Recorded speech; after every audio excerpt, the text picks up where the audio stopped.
Welcome to Chamber Talk. My name is Heath Taylor. I'm the President and CEO at the Dublin-Lawrence County Chamber of Commerce, and I have Mayor Phil Best with me again today. Mayor Best, thank you for joining us. Thank you, sir. I'm glad we can come on and do a weekly recap of the City Council meetings. There's a lot of things going on at City Council, and which is evident of the agenda from last Thursday night. So thank you again for doing the show today, and glad to do it. We'll get right into it.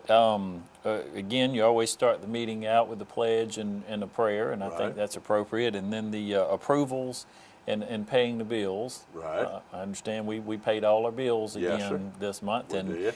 Several purchases, but one or two I just wanted to bring up. I noticed the purchase of some vehicles and just getting a good deal on some things, and I think it shows that the city's doing a good job of being good stewards and using monies the best way that they can. It is. One of our good folks down at the police station, Keith Moon, is who our city manager Lance Jones can take most of the credit for this, but he's got a good contact with a secondary user. You know, it's like when Bell South gets through with a car or FedEx or someone like that, well, he's got someone that'll call him and let him know when they got a good vehicle and when to bid, and so that was a good thing. We wound up getting 2 cars for about $5,000 less, or 2 trucks, $5,000 less than what one would cost. What we would typically have to pay for. Now, just real quick for our viewers as well, and if there's anybody who owns a business or is interested in any type of a purchase, from time to time the city also has vehicles that they feel like they've used and got maybe the purpose or time that they allotted. They're on govdeal.com. Govdeal.com. And you can bid on it on that. It's an online bidding service. Everyone's free to bid on it. But I'll tell you, when the city of Dublin turns one in, you might want to think about it. You might have got the good out of it, huh? I just wanted to mention that in case anybody, maybe a fixer-upper or something to do there.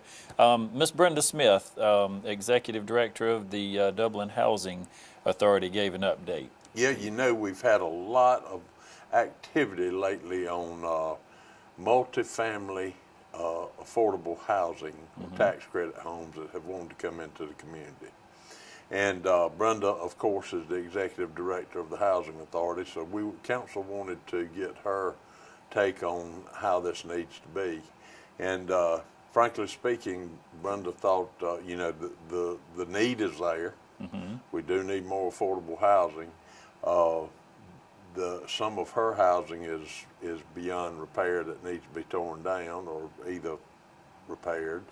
But then she also feels like we need to move away from the multifamily and go into more affordable houses, into the single family and duplex situation. And she was just kind of briefing council on that. Okay, fantastic. And I understand she did mention that there were some housing developments that some of them didn't have air conditioning and some other, but these are ongoing projects, things that they are aware of, and they are trying to do the things that they can to make that comfortable living. That's correct. For those folks. So we had a presentation here from the folks with the St. Patrick's Day.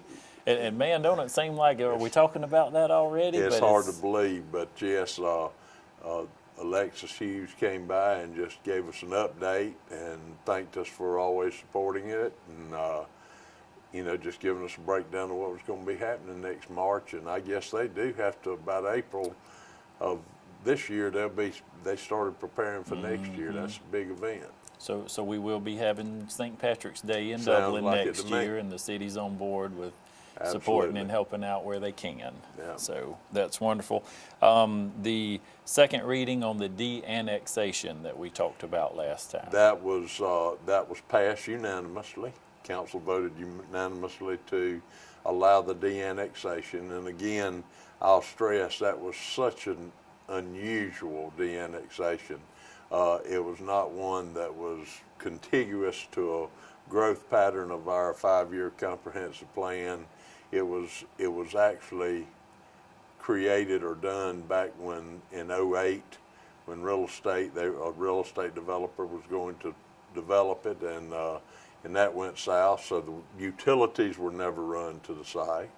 So it just was, just one of those very, very unusual situations, and we decided to go ahead and de-annex it. And the right thing to do for Oh, yeah. all parties involved That's there. right. So we're going to cover one more topic here, and then we'll take our break. But we had the award of a bid for the Joyner Street CDBG sewer project. CDBG stands for Community Development Block Grant.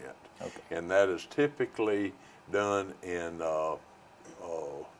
economic depressed areas that need revitalization. This particular case was a sewer rehab line that goes through that area. And CDBG saved the citizens of Dublin about $500,000. Now, we're still all taxpayers, Right. and we still pay for grants that we get through the federal government, but it doesn't cost as much to the local taxpayer as it Get some of would. that money back. And it's lines that have been there since the 30s and 40s and are corroding and, Right. need replacing. Well, and I wanted to ask you real quick. Now, I remember one of the previous council meetings, so there is a lot of work going on so that people know that the city does care, and they're working on a lot of these sewer yeah. lines and things that have been in place for a long time. They're trying to address those things and make those improvements. Right, we have to keep up the stuff that's not so pretty too. There you go.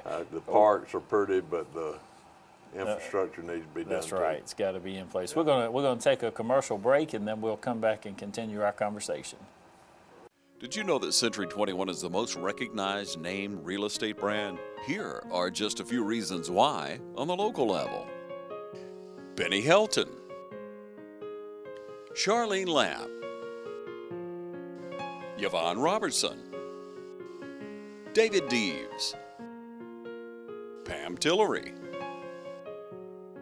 Karen Widmer, Jay Brantley, Raina Dubinley, Jody Tanner, Jim Jarrett, Ann Adams,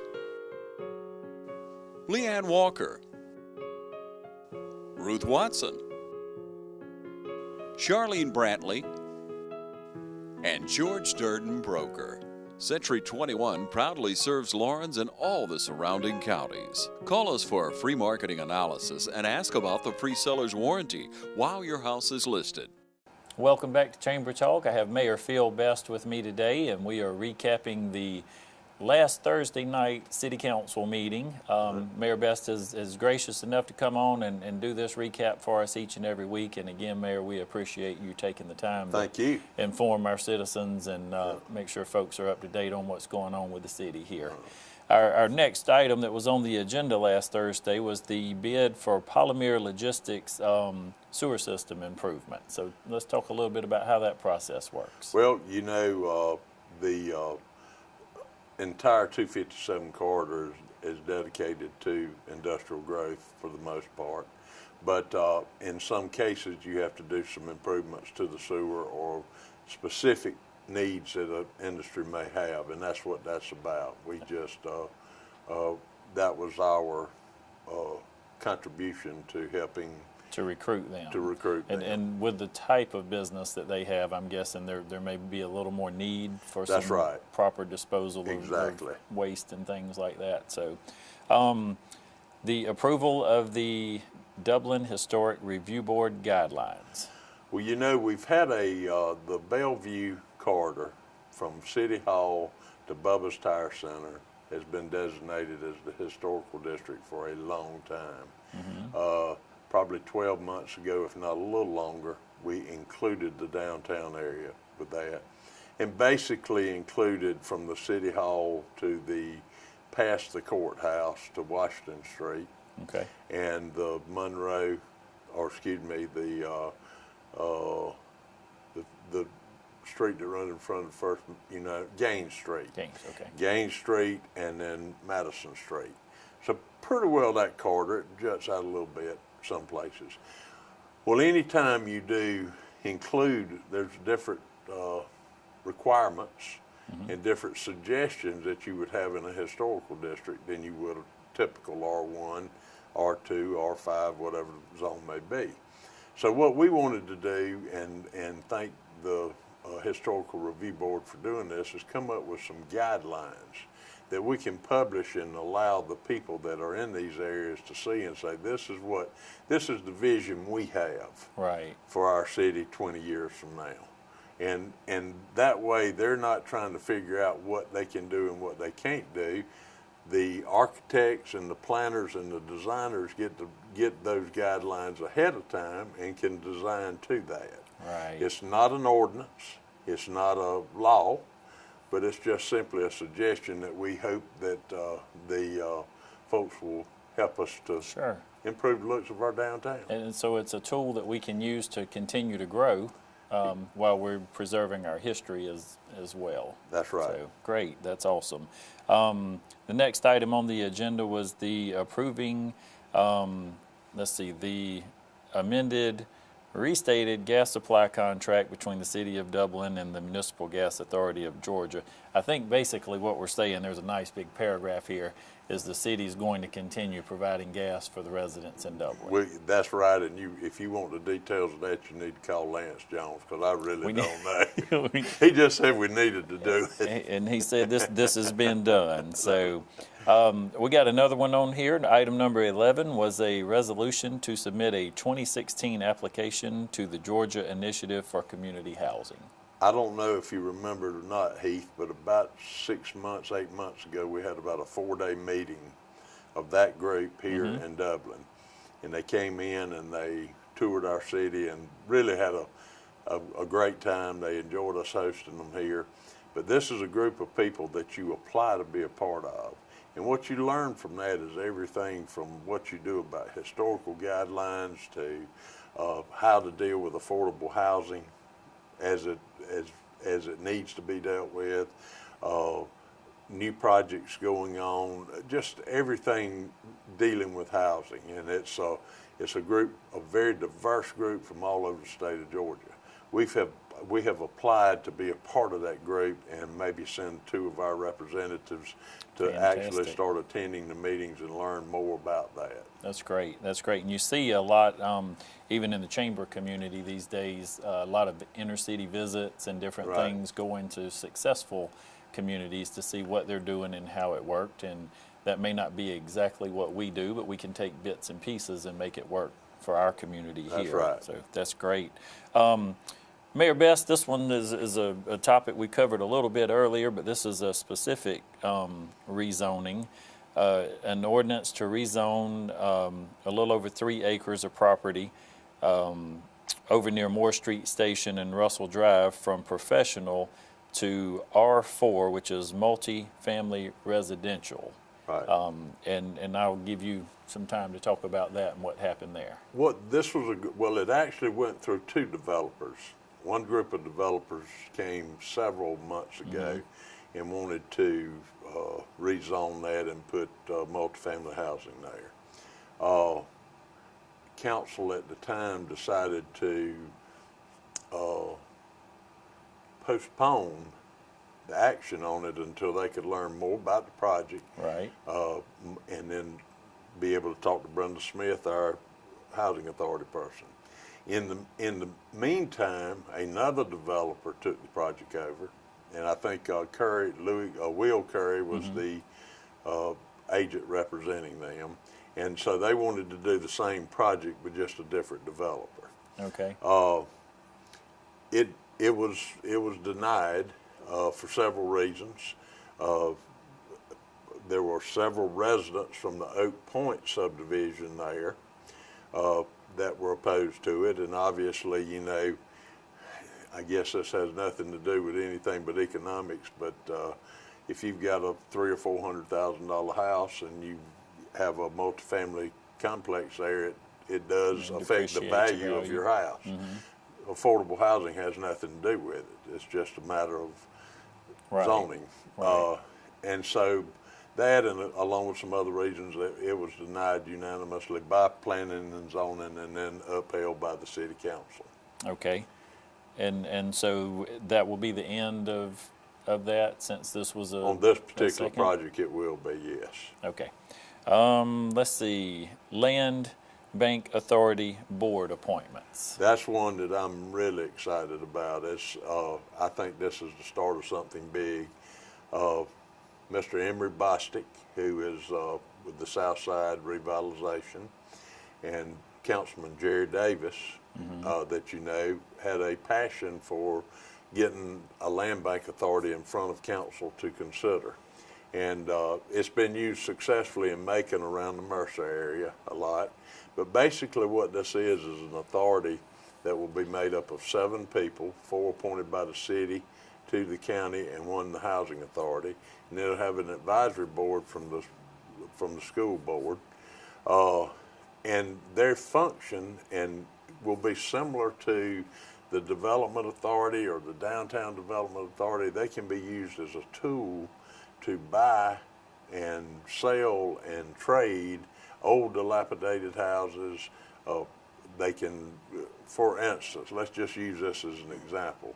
Let's say you got 2 or 3 houses in a neighborhood that are really, really in bad shape and a drug haven, just crime-ridden, terrible pieces of property that the landlord has just said, I'm not looking after this anymore.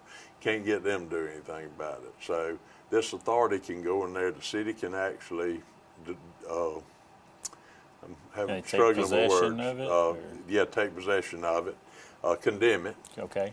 Turn it over to this authority, and then the authority can take that property, demolish the remnants of the house, sell it to a developer or even maybe Habitat for Humanity. Okay. And put livable single-family homes back in its place. Fantastic. And this is, like I say, if you go up around Mercer, there's a good example of what can happen up there with a land bank authority. It's just a very good tool to, one of their first chores will be to hire an executive director.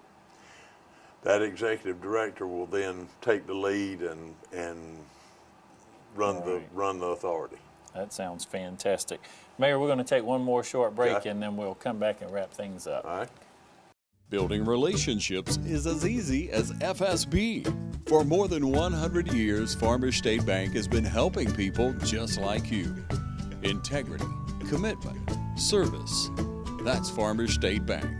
Member FDIC and an equal housing lender. Farmers State Bank, Lawrence County's leader in hometown banking. Well, welcome back to Chamber Talk. Mayor Phil Best, we're having a great conversation about our council meeting that was held this past week. And again, we appreciate you coming on and sharing with us.